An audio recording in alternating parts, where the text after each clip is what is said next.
Piloto que burló 2 veces a Fidel Castro, desertó de Cuba en un jet de guerra y volvió para rescatar a su familia en un viejo avión. Orestes Lorenzo era un héroe de guerra en Cuba, piloto de la Fuerza Aérea Cubana que había participado en la guerra de Angola. También piloto del que era en ese entonces el más moderno y poderoso cazabombardero cubano, un símbolo de poder aéreo soviético y de la ayuda que la Unión Soviética le daba al régimen de Fidel Castro. Pero un día, Orestes se hartó del régimen comunista y decidió desertar a los Estados Unidos en un poderoso MiG-23BN. En marzo de 1991, Orestes decide cambiar el rumbo de la nave durante un entrenamiento. En su vuelo hacia el norte, Lorenzo lo arriesga todo, vuela a ras de las olas para no ser detectado por los radares cubanos y americanos. A tan solo 150 kilómetros y en poco más de 10 minutos, el MiG de Lorenzo aterrizó en la base naval de Boca Chica, en los Cayos de Florida. Una vez en tierra, Lorenzo abre el techo de su cabina, salta desde lo alto a la tierra, se pone en posición firme y alza sus manos para entregarse. Durante los siguientes días, el héroe de guerra cubano es interrogado por las fuerzas de seguridad para asegurarse de que no se tratase de un agente de inteligencia, hasta que finalmente recibe refugio político.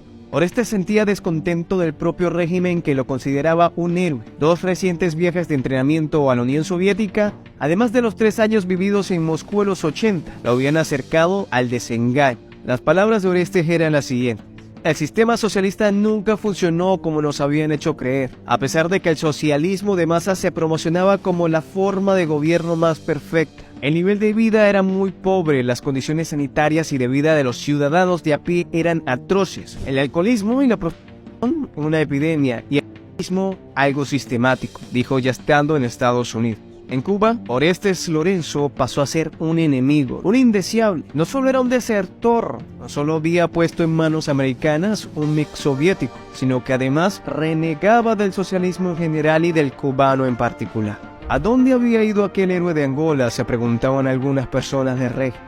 En suelo americano, Orestes inició una campaña para rescatar a su esposa María Victoria, también conocida como Vicky, y a sus 2 hijos. Como familiares de un desertor que había dejado en ridículo al régimen, eran considerados tan malditos como el propio Lorenzo, y se les negó la salida de Cuba, a pesar de que el gobierno americano les había concedido las visas. Orestes se reunió con congresistas y senadores que apoyaban su demanda, pero tenían pocas opciones para ayudar. Incluso solicitó ayuda a la viuda de Martin Luther King y logró que el presidente George Bush pidiera a Fidel Castro en un discurso que permitiera la reunificación de la familia. Sin embargo, todos sus esfuerzos fueron en vano e incluso solo empeoraban las cosas. En Cuba, Vicky y sus hijos eran constantemente intimidados y recordados de que su esposo era un traidor de la patria y que nunca lo volverían a ver.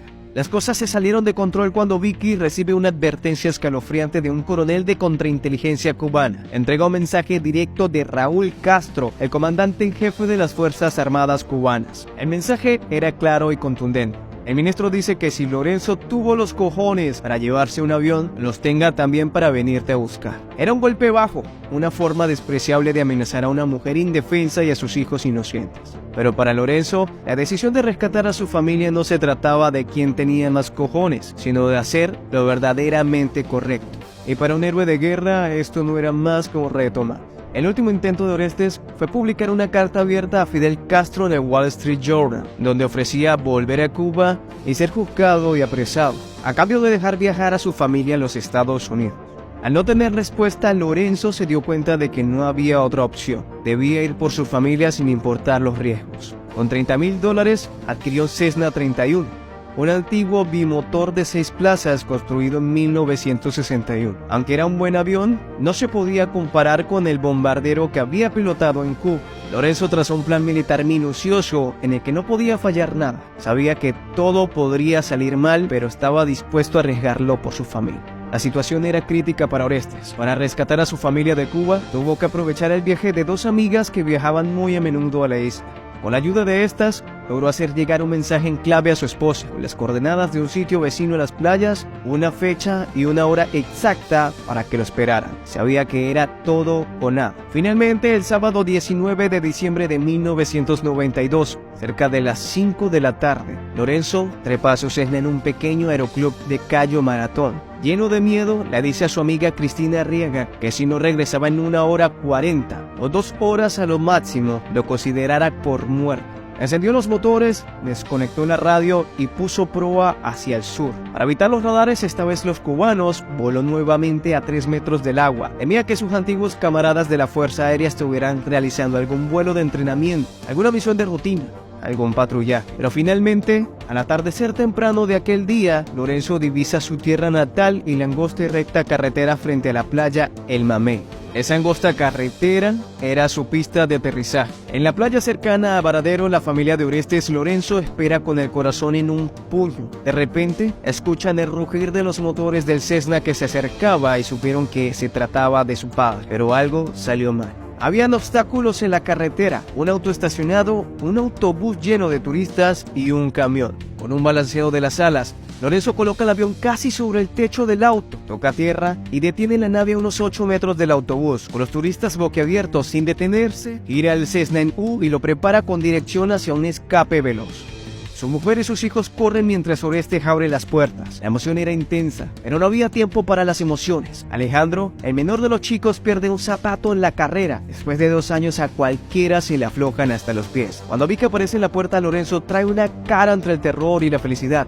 Quería abrazarla, mientras sus hijos gritaban con felicidad: ¡Papá, papá! Concentrado en la operación, Lorenzo solo gritaba que fueran hacia atrás para que se sentaran. El tiempo para huir era limitado. Lorenzo tenía 1 minuto. Era lo que podían tardar aviones o tropas cubanas para llegar al Mamey en caso de haber detectado el avión. Era un cálculo exagerado, pero no había lugar para más riesgo.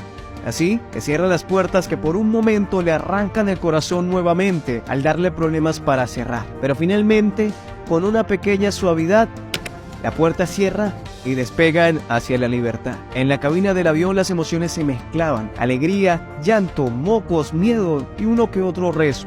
Al pasar el límite del espacio aéreo cubano y el americano, Lorenzo no pudo contener más la emoción, sabiendo que finalmente había rescatado a su familia. En la primera conferencia de prensa que dio,